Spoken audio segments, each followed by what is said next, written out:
হসপিটালে জল বহনকারী অতি সাধারণ এক কর্মচারী তার অসাধারণ অপারেশন স্কিলের কারণে খুব অল্প সময়ের মধ্যেই চারিদিকে ফেমাস হয়ে পড়ে। তার ভয়ঙ্কর সব অপারেশন স্কিল ও অবিশ্বাস্য সব চিকিৎসা পদ্ধতির কাছে বড় বড় ডাক্তাররাও হার মানতে বাধ্য হয়। এখন প্রশ্ন হলো, সার্জারিতে এমন দক্ষ একজন ব্যক্তি হসপিটালে ওয়াটার বয়ের কাজ করে কেন, আর তার আসল পরিচয়টাই বা কি, সেটাই জানবো আমরা আজকের ভিডিওতে।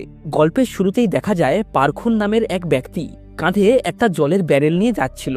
যাওয়ার সময় সে একটা বাচ্চার হাতে স্পর্শ করে বুঝতে পারে তার হাতের একটা আঙুল ফ্র্যাকচার রয়েছে। তাই সে সেখানে থাকা একটা ছেলের হাত থেকে আইসক্রিম নিয়ে দ্রুত খেয়ে ফেলে এবং ওই আইসক্রিমের স্টিকটা ওই বাচ্চা মেয়েটার আঙুলের উপর রেখে তার মাথায় থাকা হেয়ার ব্যান্ডের সাহায্যে ভালো করে বেঁধে দেয়। আর সবশেষে মজার ছলে সে চিকিৎসার জন্য মেয়েটার কাছে পারিশ্রমিক চায়। এর উত্তরে বাচ্চা মেয়েটি বলে, আমি তো তোমাকে চিকিৎসা করতে বলিনি। এটা বলেই সে তার বাবার সঙ্গে চলে যেতে শুরু করে এবং যাওয়ার আগে পারখুনকে নানা রকমের অঙ্গভঙ্গি দেখায়। তবে পারখুন এতে কিছু মনে করে না। সে মেয়েটাকে ভালো কোনো হসপিটালে ওই আঙুলের চিকিৎসা করিয়ে নেওয়ার পরামর্শ দেয়। এরপর দেখা যায় পারখুনের কথা মতোই ওই মেয়েটির বাবা মেয়েটিকে নিয়ে একটা হসপিটালে আসে। সেখানে থাকা এক ডাক্তার মেয়েটার আঙুলটাকে ভালোভাবে পর্যবেক্ষণ করে বলে যে এই স্টিকটা বেঁধেছে সে খুব ভালো কাজ করেছে, কারণ সময় মতন এটা না করলে মেয়েটা চিরতরে তার আঙুলটাকে হারিয়ে ফেলতো। এরপর ডাক্তার মেয়েটিকে ওই আঙুলের সিটি স্ক্যান করাতে বলে। ঠিক এই সময় মেয়েটি হসপিটালে একটা চেনা আওয়াজ শুনতে পায়, যা শুনে মেয়েটা পেছন ফিরলেই সেখানে পারখুনকে দেখতে পায়। পারখুনকে দেখা মাত্রই মেয়েটার বাবা তাকে ধন্যবাদ জানায়। তবে হঠাৎ করে এর মধ্যেই মেয়েটির বাবার অনেক কাশি শুরু হয়। পারখুন লক্ষ্য করে লোকটির শ্বাসকষ্ট হচ্ছে। এই সময় হাইওয়েতে এক দুর্ঘটনার কবলে পড়ে আহত কিছু ব্যক্তিকে ওই হসপিটালে আনা হয়। এদিকে ওই বাচ্চা মেয়েটি তার বাবার শারীরিক অবস্থার অবনতি দেখে বেশ চিন্তিত হয়ে পড়ে। সে চাইছিল কোনো এক ডাক্তার তার বাবার চিকিৎসা করুক, কিন্তু ওই হসপিটালের সব ডাক্তাররাই ওই আহত রোগীদের চিকিৎসায় ব্যস্ত ছিল। তাই মেয়েটি কোনো উপায় না পেয়ে জোরে চিৎকার করে ওঠে, যাতে ডাক্তাররা তার দিকে একটু অ্যাটেনশন দেয়। দেখা যায় মেয়েটির চিৎকারের শব্দ শুনে সবাই 1 সেকেন্ডের জন্য দাঁড়িয়ে যায় এবং তার দিকে এক পলক তাকিয়ে পুনরায় নিজেদের কাজে লেগে পড়ে। এই সব কিছুই পার্ক দাঁড়িয়ে দেখছিল। ঠিক এই মুহূর্তেই একজন ডাক্তার দৌড়ে এসে মেয়েটিকে জিজ্ঞাসা করে তার বাবার কি হয়েছে। এরপর ওই ডাক্তার যখন তার বাবাকে দেখতেই যাচ্ছিল, তখনই আরেকজন ডাক্তার তাকে সাহায্যের জন্য ডেকে পাঠায়। তখন ওই ডাক্তার তার আরেক সহকর্মীকে ওই মেয়েটির বাবার সিটি স্ক্যান করাতে বলে। সাথে সাথেই একজন ডাক্তার তাকে সিটি স্ক্যান করানোর জন্য নিয়ে যায়। পার্কও তাদের সঙ্গেই যায়। তবে যাওয়ার পথে লোকটি লিফটের ভেতরে জ্ঞান হারিয়ে ফেলে। ডাক্তার ও পার্ক দুজন মিলে লোকটিকে কোনো রকমে লিফট থেকে বের করে আনে। ডাক্তারটি তৎক্ষণাৎ তার চিকিৎসার সরঞ্জাম আনার জন্য দৌড় দেয়। পার্ক মেয়েটির বাবার বুকে হাত রাখলে বুঝতে পারে তার হার্ট অ্যাটাক হয়েছে, কিন্তু সে লক্ষ্য করে ডাক্তার লোকটিকে শুধুমাত্র একটা অক্সিজেন মাস্ক পরাচ্ছে। পার্ক ওই ডাক্তারকে লোকটির হার্টবিট চেক করতে বলে। পার্কের পরামর্শ অনুযায়ী ওই ডাক্তার লোকটির হার্টবিট চেক করে বুঝতে পারে সত্যিই তার হার্ট অ্যাটাক হয়েছে। পার্ক ডাক্তারকে বলে যত দ্রুত সম্ভব রোগীকে সিপিআর দিতে। সাথে সাথেই ওই ডাক্তার সিপিআর দেওয়া শুরু করে। সেখানে উপস্থিত থাকা একটা নার্স লোকটার এমন অবস্থা দেখে দ্রুত ইলেকট্রিক কার্ডিওগ্রাফ নিয়ে আসে। পার্ক রোগীর বুকে ওই যন্ত্রটি ব্যবহার করে কোনো রকমে তার স্পন্দন ফিরিয়ে আনে, কিন্তু তা সত্ত্বেও তার তৎক্ষণাৎ সার্জারির প্রয়োজন ছিল। তাই সার্জারির সমস্ত প্রস্তুতি নেওয়া শুরু হয়। তবে প্রবলেম একটাই, সার্জেন্টের সঙ্গে কোনোভাবে যোগাযোগ করা যাচ্ছে না, কারণ ওই সময় তিনি অন্য এক রোগীর সার্জারি করছিলেন। নার্স ওই সার্জেন্টকে খবর দেয় একটা রোগীর খুব দ্রুত সার্জারি করতে হবে, না হলে যে কোনো মুহূর্তে সে মারাও যেতে পারে। তবে এইসব কথা যখন ওই বাচ্চা মেয়েটি শুনে তখন সে অনেক কষ্ট পায়। সে বুঝতে পারে তার বাবাকে একমাত্র পার্কই বাঁচাতে পারবে। তাই সে পার্ককে সার্জারির জন্য অনুরোধ করে এবং নিজের পকেট থেকে একটা কয়েন বের করে পার্কের হাতে দিয়ে বলে, দয়া করে আমার বাবাকে বাঁচিয়ে নাও। বাচ্চা মেয়েটির এমন আর্তনাদ তাকে গভীরভাবে স্পর্শ করে। পার্ক সিদ্ধান্ত নেয় যাই হয়ে যাক না কেন সে মেয়েটিকে সম্পূর্ণভাবে সাহায্য করবে। এরপর সে আর কোনো কিছু না ভেবে সার্জারির জন্য সোজা অপারেশন রুমে প্রবেশ করে। সেখানে উপস্থিত সবাই তাকে দেখে অবাক হয়ে যায়, কারণ কেউই জানতো না আসলে সে কে। কেউ কিছু বোঝার আগেই সার্জারিটা শুরু হয়ে যায়। পার্ক রোগীর শরীরে ছুরি চালায়, তবে অদ্ভুতভাবেই সেখান থেকে কোনো রক্ত বের হয় না। এটা দেখে সেখানে উপস্থিত বাকি ডাক্তাররা বেশ অবাক হয়ে যায়, কারণ আজ অব্দি তারা কখনোই এমন দক্ষ সার্জেন্টকে দেখেননি। কিন্তু তারা এটা জানতো না যে ব্যক্তি তাদের হসপিটালে জল বয় সে গত 5 বছর ধরে একটা গোপন গবেষণা প্রতিষ্ঠানে বন্দী ছিল। প্রতিদিন সে কয়েক ডজন সার্জারি করত। সার্জারিতে তার সাফল্যের ভাগ ছিল 100%। এভাবেই একদিন সে যখন সার্জারি করছিল তখন হঠাৎ করেই বিদ্যুৎ চলে যায়। এতে সবাই খুব ভয় পেয়ে গেল। পার্ক তার মনোযোগ হারায় না। সে তার অভিজ্ঞতা কাজে লাগিয়ে অন্ধকারেই সার্জারিটা সম্পন্ন করে। তো যাই হোক, বর্তমানেও সার্জারিটা ভালোই চলছিল। তবে এই সময়ে সেখানে ডাক্তার সুহিউন আসে। তার পার্কের ওপরে কেমন একটা সন্দেহ হয়, তাই সে পার্ককে সার্জারিটা বন্ধ করতে বলে। পার্ক তাকে বলে, যদি আমি এই অপারেশনটা না করি তাহলে তুমি কি এটা করতে পারবে? সুহিউন এত কঠিন সার্জারি করতে সক্ষম ছিল না, কারণ সে একজন ইন্টার্ন। পার্ক যদিও কোনো ডাক্তার নয়, তবে সার্জারিতে তার দক্ষতা অনেক ভালো। সুহিউন অসহায় হয়ে সেখান থেকে চলে যায় এবং অস্ত্রোপচারের পর পার্ককে ধরে নিয়ে যাওয়ার জন্য কয়েকজন নিরাপত্তা রক্ষীকে ডেকে পাঠায়। এদিকে দেখতে দেখতে সার্জারিটা সফলভাবে সম্পন্ন হয়। সুহিউন অপারেশন রুমের দিকে তাকায়, তবে সে পার্ককে কোথাও দেখতে পায় না। এরপর পার্ক যখন সেখান থেকে চলেই যাচ্ছিল, তখন সুহিউন তাকে থামায় এবং কোনো কিছু না বুঝেই পার্ককে একটা থাপ্পড় মারে। তবে তা সত্ত্বেও পার্ক তাকে তার পরিচয় দেয় না। সে বলে, আমার পরিচয় যাই হোক না কেন, আমি যদি রুগীকে বাঁচাতে পারি সেটাই যথেষ্ট।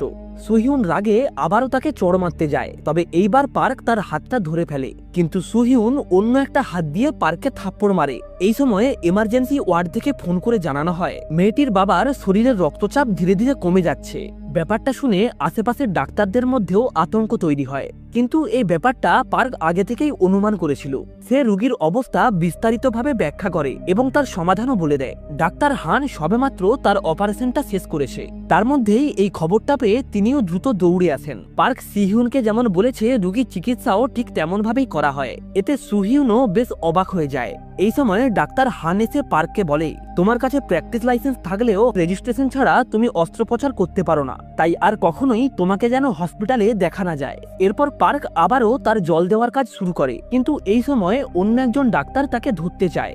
আসলে পার্ক নিজের ক্লিনিকে এক ব্যক্তির চেক আপ করেছিল, যার শরীরে একাধিক ট্যাটু ছিল। সার্জারি অর্ধেক হওয়ার পর পার্ক তাদের কাছে চিকিৎসা ফি চায়, তবে এতে ওই গ্যাংয়ের লোকেরা তাকে ভয় দেখাতে চায়। পার্ক ভয় না পেয়ে দ্রুত ওই ডনের ক্ষতস্থানে চেপে ধরে। এতে গ্যাংয়ের বাকি লোকেরা বেশ ভয় পেয়ে যায়। এইভাবেই তারা পুরো টাকা মেটানোর পর পার্ক সার্জারিটাকে ভালোভাবে সম্পন্ন করে। আসলে পার্ক বেশি পরিমাণ অর্থ উপার্জনের জন্যই নিজের ক্লিনিক খুলেছিল। এর মধ্যেই দ্রুত তার খ্যাতি চারিদিকে ছড়িয়ে পড়ছিল, কারণ হসপিটালে সে ওই মেয়েটির বাবার জীবন বাঁচিয়েছে। তো যাই হোক, এর মধ্যেই একদিন এক ডাক্তার পার্কের ক্লিনিকে আসে। তিনি পার্কের অসাধারণ সার্জারি স্কিল দেখে মুগ্ধ হয়ে যান। তাই তিনি চাইছিলেন যে কোনো প্রকারে পার্ককে তার হসপিটালে জয়েন করাতে, যাতে সে ডক্টর হানের বিরুদ্ধে ষড়যন্ত্র করতে পারে। আসলে ডক্টর হান হলো ওই হসপিটালের সেরা ডাক্তার। তবে পার্ক তার এই প্রস্তাবে রাজি হয় না, কিন্তু শেষমেশ ডক্টর মুন তাকে টাকার লোভ দেখালে পার্ক ওই হসপিটালে জয়েন করতে রাজি হয়ে যায়। আসলে আজ থেকে 2 বছর আগে পার্কুন যে হসপিটালে ডিউটি করত, সেখানে বেশ কিছু কয়েদিকে পাঠানো হয়। এর মধ্যেই একদিন পার্কুন যখন তার শিফট শেষ করে বাইরে বেরিয়ে আসে, তখনই সে এক রোগীর হাতে লাল রঙের সুতো বাঁধা থাকতে দেখে। আর ঠিক এমনই একটা সুতো পার্কুন ছোটবেলায় তার গার্লফ্রেন্ড জিহির হাতে বেঁধেছিল। পার্ক ভয়ে ভয়ে তার মুখ থেকে কাপড়টা সরায় এবং দেখতে পায় সেটা হলো তারই গার্লফ্রেন্ড জিহি। পার্ক সিদ্ধান্ত নেয় সে জিহিকে যে কোনো প্রকারে সেখান থেকে বের করে নিয়ে যাবে। এরপর সে জিহির চিকিৎসা করলে তার জ্ঞান ফিরে আসে। পার্ক জিহিকে নিয়ে লুকিয়ে সেখান থেকে পালানোর চেষ্টা করে, তবে রিসার্চ ইনস্টিটিউটের সিকিউরিটি গার্ড তাদেরকে ধরে ফেলে। দেখা যায় তাদের মধ্যেই এক গার্ড জিহির ওপর গুলি চালায়। গুলি লেগে আহত হয়ে জিহি যখন জলে পড়েই যাচ্ছিল, তখন পার্ক কোনো রকমে তার হাতটা ধরে ফেলে। তবে শেষমেশ জিহিকে বাঁচাতে সে বাধ্য হয়েই তার হাতটা ছেড়ে দেয়। এরপর পুলিশ এসে পার্ককে গ্রেপ্তার করে এবং তাকে তার নিজের দেশে ফেরত পাঠায়। দেশে ফিরে পার্ক জিহিকে খুঁজে বের করার অনেক চেষ্টা করে। অনেক প্রচেষ্টার পর অবশেষে এক ডিটেকটিভের কাছ থেকে সে কিছু তথ্য পায়। লোকটি পার্ককে একটা বেসমেন্টে নিয়ে যায় এবং একটা স্ক্রিনের মধ্যে জিহিকে দেখায়। লোকটি বলে, তোমার গার্লফ্রেন্ডকে বাঁচাতে অনেক টাকা লাগবে। আর ঠিক এই কারণেই পার্ক বর্তমানে পাগলের মতো টাকার পেছনে ছুটে বেড়াচ্ছে। এরপর পার্ক ডক্টর মুনের হসপিটালে গিয়ে যখন তার সঙ্গে কথা বলছিল, তখনই তার মনে হয় সে যেন তার গার্লফ্রেন্ডকে সেখান থেকে যেতে দেখেছে, যার কারণে সে সাথে সাথেই তার পেছনে দৌড়ে যায়। কিন্তু সে মহিলাটিকে আর খুঁজে পায় না। পার্কের পর সেই ডিটেকটিভের কাছে যায় এবং তাকে বলে, তুমি আমাকে মিথ্যে কথা কেন বলেছো? কিন্তু লোকটি বলে, তুমি ভুল বুঝছো, হয়তো তারা একই রকম দেখতে। ডিটেকটিভের এমন কথা শুনে পার্ক মনে করে সে হয়তো ভুল দেখেছে। পার্ক যখন সেখান থেকে চলেই যাচ্ছিল, তখনই এক ব্যক্তি ডিটেকটিভের কাছে এসে পার্কের গার্লফ্রেন্ডের তদন্ত বন্ধ করতে বলে। পরের দিন পার্ক আবারও সেই ডিটেকটিভের কাছে আসে। সে ডিটেকটিভকে জিহির খোঁজ চালিয়ে যেতে বলে। এটা বলেই সে টাকা অর্ধেক ছিঁড়ে ডিটেকটিভকে দেয় এবং বলে জিহির খোঁজ পেলে বাকি টাকাটাও তোমাকে দিয়ে দেব। এতে ওই ডিটেকটিভ অনেক রেগে যায়। এরপর পার্ক ওই হসপিটালে জয়েন করলে প্রথম দিনই তার সুহিউনের সঙ্গে দেখা হয়। তবে সে পার্ককে দেখা মাত্রই সজোরে একটা লাথি মারে। তবে ঠিক এই সময় হসপিটালে একটা এমার্জেন্সি চলে আসে, যার ফলে পার্ক দ্রুত দৌড়ে ভেতরে যায়। তবে ভেতরে গিয়ে সে যা দেখে তাতে সে অনেক রেগে যায়, কারণ ওই রোগীর হার্ট অ্যাটাক হয়েছিল। তবে তার সামনে থাকা নার্স কিছু না করে চুপচাপ দাঁড়িয়েছিল। আসলে এই ব্যাপারে ওই নার্সেরও কিছু করার ছিল না, কারণ ওই রোগী কার্ডিও পালমোনারি সার্জারি না করার জন্য আগে থেকেই একটা নথিপত্রে স্বাক্ষর করেছিল। কিন্তু পার্ক তার চোখের সামনে এভাবে রোগীকে মরতে দেখতে পারে না। সে রোগীটিকে সুস্থ করার জন্য যথাসাধ্য চেষ্টা করে। এভাবেই অনেক প্রচেষ্টার পর শেষমেশ সে রোগীটিকে মৃত্যুর মুখ থেকে ফিরিয়ে আনে। কিন্তু সে যখন রোগীর চেক আপ করছিল তখন সে রোগীটির হাতে তার লাল ব্রেসলেটটি দেখতে পায়। আসলে এরকমই একটা লাল ব্রেসলেট সে তার গার্লফ্রেন্ডকে দিয়েছিল। ওই ব্রেসলেটটা দেখার পর পার্ক রোগী সম্পর্কে খোঁজ নিয়ে জানতে পারে এই রোগীটা হলো সোহিউনের মা। পার্ক ব্রেসলেটটির দিকে তাকায়, এরপর রোগীর কন্ডিশন অ্যানালাইসিস করে এবং সার্জারির প্র্যাকটিস শুরু করে। কিন্তু সে যতবারই অস্ত্রোপচার করে ততবারই ব্যর্থ হয়। এদিকে দেখা যায় সোহিউন তার মাকে বাঁচানোর সমস্ত চেষ্টাই ছেড়ে দিয়েছিল। আসলে সে যখন ছোট ছিল তখন তার মা তাকে তার বাবার কাছে রেখে চলে গিয়েছিল। এই কারণেই ছোট থেকেই সে তার মায়ের প্রতি অনেক ঘৃণা ও রাগ পুষে রেখেছে। সোহিউন যখন তার মাকে এক নজর দেখেই সেখান থেকে চলে যাচ্ছিল তখনই তার মা অনেক কষ্ট করে তার হাতটা ধরে ফেলে। সোহিউন তার মায়ের দিকে তাকায় এবং জিজ্ঞাসা করে সে তাকে কেন ছেড়ে চলে গিয়েছিল। কিন্তু দুর্ভাগ্যবশত তার মা তৎক্ষণাৎ অজ্ঞান হয়ে যায়। সোহিউন দ্রুত তার বয়ফ্রেন্ড ডক্টর হানকে ফোন করে তার মাকে বাঁচানোর জন্য। কিন্তু ডক্টর হান কোনোভাবেই ফোন ধরে না, কারণ সে ভালোভাবেই জানতো এই সার্জারি সফল হওয়ার কোনো সম্ভাবনাই নেই। আসলে ডক্টর হান তার কেরিয়ারে সর্বদাই সাফল্যের হার বজায় রাখতে চেয়েছিল। এটা বুঝতে পেরে সোহিউন অনেক অসহায় বোধ করে। তার মনে হয় কেবলমাত্র পার্কই পারে তার মায়ের সার্জারি করতে। অন্যদিকে পার্ক তখনও অবধি ওই সার্জারির প্র্যাকটিস করছিল, কিন্তু শেষমেশ ব্যর্থ হয়ে যখন সে হাল ছেড়ে দেয় তখন সোহিউন তার কাছে আসে। সে ওই বাচ্চা মেয়েটার মতোই পার্কের হাতে একটা কয়েন ধরিয়ে তাকে সার্জারিটা করার জন্য অনুরোধ করে। পার্ক তার মায়ের সাথে তার সম্পর্কের কথা জানার পর সার্জারিটা করতে রাজি হয়। পার্কের সার্জারিতে সফল হওয়ার 100% রেকর্ড ছিল। যদি সার্জারিতে সফল হওয়ার কোনো নিশ্চয়তা না থাকে তাহলে সে সেই সার্জারিটা করতো না। তবে এক্ষেত্রে সফল হওয়ার সম্ভাবনা কম থাকলেও সে সার্জারিটা করতে রাজি হয়। এরপর সার্জারিটা যখন শুরু হতেই যাচ্ছিল তখন ডাইরেক্টর ফোন করে সার্জারি বন্ধ করার নির্দেশ দেয়। এতে পার্ক বেশ বিরক্ত হয়ে সোহিউনের দিকে তাকায়। এখানে সে জানতে পারে সোহিউন হসপিটালের প্রফেসরের মেয়ে। ডাইরেক্টর অনুমতি না দেওয়া সত্ত্বেও সোহিউনের কথায় পার্ক অপারেশনটা চালু করে। ডক্টর হান যখন এই ব্যাপারটা জানতে পারে তখন সে তৎক্ষণাৎ সেখানে দৌড়ে আসে। 7 ঘন্টা ধরে সার্জারি চলে, তবে হাজার প্রচেষ্টা করার পরেও রোগীকে বাঁচানো যায়নি। সোহিউন এটা কিছুতেই মেনে নিতে পারছিল না যে তার মা আর এই পৃথিবীতে নেই। সে পার্ককে ধাক্কা দিয়ে সরিয়ে দেয় এবং নিজে তার মাকে ওঠানোর চেষ্টা করে। সোহিউনকে দেখে পার্কের অনেক খারাপ লাগে, কিন্তু এ ব্যাপারে তার কিছুই করার ছিল না। সোহিউন খুব দুঃখী এবং অসহায় ছিল, কারণ তার মা তাকে ছেড়ে চিরতরে চলে গেছে। পার্ক সোহিউনকে জড়িয়ে ধরে সান্ত্বনা দেওয়ার চেষ্টা করে। তাদেরকে এমন ঘনিষ্ঠ অবস্থায় দেখে হানের অনেক রাগ হয়। পরের দিন হসপিটালে একটা মিটিং ডাকা হয়। ডক্টর হান পার্ককে জিজ্ঞাসা করে সে সার্জারিটা কেন করেছে। পার্ক বলে টাকার জন্য। পার্কের এমন অদ্ভুত উত্তর শুনে সবাই অবাক হয়ে যায়, কিন্তু তারা এটা জানতো না যে পার্ক এই সার্জারিটার জন্য শুধুমাত্র একটা কয়েন পেয়েছে। আসলে পার্ক চাইছিল না যে এই ব্যাপারটা আরো জটিল হোক। সে ডক্টর হানের সামনে একদম চুপ থাকে, কিন্তু ডক্টর হান তাকে অনেক উল্টোপাল্টা কথা শোনায়। শেষমেশ পার্ক রেগে গিয়ে হানকে বলে, আপনি ডাক্তার হওয়ার যোগ্য নয়, কারণ সার্জারিতে তুমি তোমার সাফল্যের হার বাঁচাতে ক্রিটিক্যাল রোগীদের চিকিৎসা করতে চাও না। এখন আপনিই বলুন, যদি সার্জারিতে রোগীর বাঁচার চান্স কম থাকে তাহলে কি আমরা দাঁড়িয়ে দাঁড়িয়ে তাকে মরতে দেখব? পার্কের এই প্রশ্নের উত্তর হানের কাছে ছিল না। সোহিউনও হানের ওপরে বেশ বিরক্ত হয়। এরপর সোহিউন তার মায়ের বাড়িতে যায়। সেখানে তার সুলহির সঙ্গে দেখা হয়। সুলহির চেহারার সাথে পার্কের গার্লফ্রেন্ডের অনেক মিল ছিল। আসলে সুলহি হলো সোহিউনের মায়ের পার্সোনাল ডাক্তার। সুলহি সিহিউনকে তার মায়ের জিনিসপত্র দেয় এবং বলে তার মা তাকে সত্যি অনেক ভালোবাসত। ছোটবেলায় তার মা তাকে ছেড়ে চলে গিয়েছিল, কারণ সে চেয়েছিল তার মেয়ে আরো ভালোভাবে জীবনযাপন করুক। একথা শুনে সোহিউন কান্নায় ভেঙে পড়ে। অন্যদিকে ডিটেকটিভ পার্কে ফোন করে বলে সে তার গার্লফ্রেন্ডের ঠিকানা খুঁজে পেয়েছে। এটা শুনে পার্ক অনেক খুশি হয়। ডিটেকটিভ দ্রুত পার্ককে টাকা নিয়ে একটা জায়গাতে আসতে বলে। পার্ক ও সোহিউন সেই জায়গাতে আসে, তবে তারা জানতো না কালো শার্ট পরা একজন ব্যক্তি তাদেরকে ফলো করছে। এই সময় কালো শার্ট পরা লোকটি হাতে একটা বন্দুক তোলে, তবে তখনই একটা বড় ট্রাক সরাসরি ডিটেকটিভের গাড়িতে ধাক্কা মারে। পার্ক তার চোখে এই ব্যাপারটা বিশ্বাসই করতে পারছিল না। সে দ্রুত ডিটেকটিভকে নিয়ে ক্লিনিকে আসে। ডক্টর মুন এই খবরটা জানার পর তাড়াতাড়ি ক্লিনিকে আসে।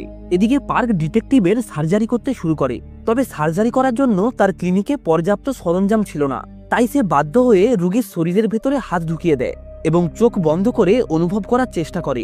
ডক্টর মুন এই ব্যাপারটাকে নিজের চোখে বিশ্বাসই করতে পারছিল না। সে কখনো ভাবতেই পারেনি পার্কের চিকিৎসা দক্ষতা এত ভালো। পার্কের প্রাথমিক চিকিৎসার কারণে রোগীও সংকটজনক অবস্থা থেকে বাইরে বেরিয়ে আসে। এরপর অ্যাম্বুলেন্স এসে রোগীকে হসপিটালে নিয়ে যায়, কিন্তু এই সময় কালো শার্ট পরা লোকটিকেও আবার সেখানে দেখা যায়। পার্ক হসপিটালে এসে বেডে ডিটেকটিভকে দেখতে পায় না। সে নার্সকে ডিটেকটিভের ব্যাপারে জিজ্ঞাসা করে, তবে নার্স কিছুই বলতে পারে না। কিন্তু ওই নার্সের আচরণ বেশ সন্দেহজনক ছিল।